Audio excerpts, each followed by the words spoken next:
Hello জান, কই আছো? प्यारी समझ তোমার বাড়ির गई। সামনে আছি, আসো বাইরে আসো। কখন আসবা? আচ্ছা থাম, ওই লোকটাকে দেখে মনে হচ্ছে অনেক ভদ্রলোক এবং ওনার কাছে অনেক টাকা আছে, তো দেখা যাক কিছু টাকা পায় নাকি। আসো। কখন আসবা? ভাইয়া আসসালামু আলাইকুম, ভালো আছেন? ওয়ালাইকুম আসসালাম। ভাইয়া আমরা আসলে অনেক গরিব মানুষ, আজ কয়েকদিন ধরে ছোট্ট ভাইয়াটা খাইনি, কিছু টাকা হবে? জান, তোমার একটু পরে ফোন দিচ্ছে, একটা গরিব মানুষ ডিস্টার্ব করতেছে, বুঝলেন? আচ্ছা রাখলাম। কী হয়েছে বলেন?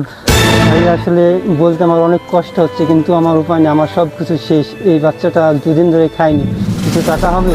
আপনার তো হাতটা ভালো, আপনি কাজ করতে পারেন না? কী করবো ভাই, আমার তো সব কিছু শেষ হয়ে গেছে। না, আমার কাছে কোনো টাকা পয়সা না, আপনি যান যান গেলেন না। আমার হাঁটুতে লেগেছে ভাইয়া, একটু দাঁড়াও। কি ব্যাপার, এই মানুষটা এখানে পড়ে কেন? কি হয়েছে ভাই, আপনি কি অসুস্থ? ভাইয়া অসুস্থ না, 2 দিন ধরে আমরা 2 ভাই কিছু খাই নাই। তাই কি আমরা সমস্যা বড় আপনাদের? অসহায় ভাইয়া, তো ওনাকে দেখে মনে হলো সাহেব মানুষ, তো কিছু পাবো, কীভাবে আমাদের কি ধাক্কা মিলছে ভাইয়া। সারাদিন কিছু খাওয়া দাওয়া করেছেন ভাইয়া? না ভাই, আমরা 2 দিন ধরে কিচ্ছু খাই নাই। আসেন আমার কাছে, আসেন, বসেন, আপনি এখানে আসেন। হে আল্লাহ, এই দুনিয়ায় এত ভালো মানুষ এখনো আছে।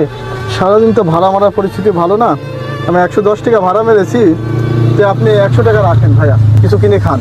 ভাই আমার নিতে অনেক কষ্ট হচ্ছে, কিন্তু আপনি সারাদিন কত কষ্ট করেন। সমস্যা নাই। আপনার মতন মানুষ মনে হয় এই দুনিয়ায় আর নাই। তো যাই হোক ভাইয়া, আমি যদি কখনো পারি আপনাকে অবশ্যই কোনো হেল্প করব, সেই বিনিময়ে আমাকে টাকা দিন, আমি এমনি দিতে না সমস্যা নাই ভাইয়া, রিজিকের মালিক তো আল্লাহ তাআলা, আপনাকে এই টাকাটা দিচ্ছি, কোনো দিক থেকে রিজিকে আমাকে আল্লাহ তাআলা আবার দিবে, আপনি রেখে দেন এই টাকাটা ভাইয়া। এটা প্রতিদান দাম, মনে করেন আপনার উপকার করছি আমি, এটাই।